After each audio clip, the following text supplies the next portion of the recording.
Hard to believe, but it has been a year today since this massive flash flood here washed away 2 vehicles and killed more than a dozen people in the sister cities of Hildale and Colorado City. Now, that same storm killed 7 hikers at Zion National Park, making it one of the deadliest weather events here in Utah history. We do have team coverage for you tonight. News specialist Ladd Egan and Alex Cabrero live for us in Hildale and Colorado City. And Alex, let's start with you. I was actually there, if you remember, in the aftermath of all this, and it is a day that has left an emotional scar for years to come.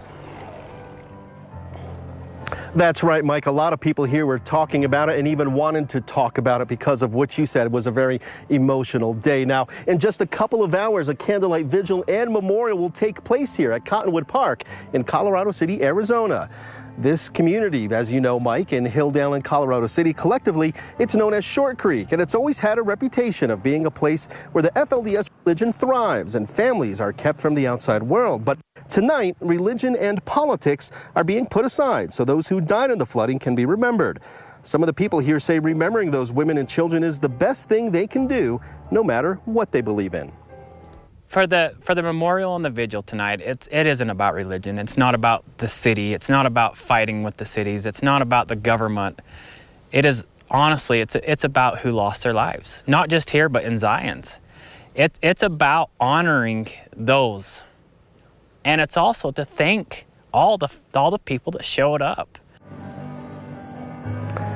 Again, that vigil is set to start tonight at 7 o'clock in just a couple of hours. But coming up in our 6 o'clock newscast, we will chat with one man from here who says as tragic and as terrible as the flooding was, it's actually being looked at as a positive turning point in these communities. We'll get into that coming up in our 6 o'clock newscast. For now, though, for Live at 5, I'm Alex Cabrero. Alex, thank you. Look forward to it. In the years since the flooding, emergency funding from the state has been used to improve bridges and other pieces of infrastructure to lessen the danger from the flash flooding that took place there. News specialist Ladd Egan continuing our team coverage tonight from Hildale with a look at one of the major construction projects that's going on. And Ladd, it appears crews just barely finished the work there.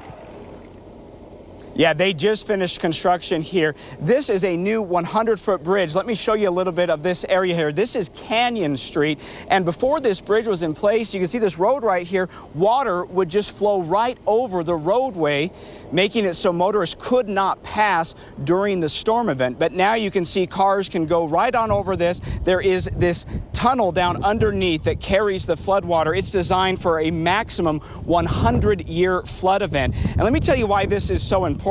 If I can show you up behind her here, this is Maxwell Canyon. This is basically the backside of Zion National Park. There is a lot of water that comes out of that canyon during a flood event. There is one other project here in town that was just completed with this emergency funding. Let me show you a video of this. This is on Willow Street in Hildale.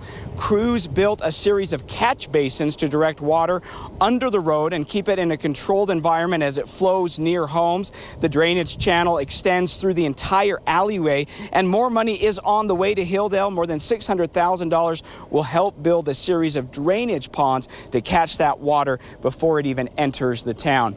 Coming up on KSL 5 News at 6, we will talk more about this bridge right here. Residents tell me that they can finally sleep at night when it rains. They are not concerned for their fellow residents if they will be swept away in the floodwaters. Also, we'll talk to some of the construction crews. They say they were embraced by the community here as they built this project. For Live at 5, Ladd Egan. Yeah, Ladd, thank you. Good to see you.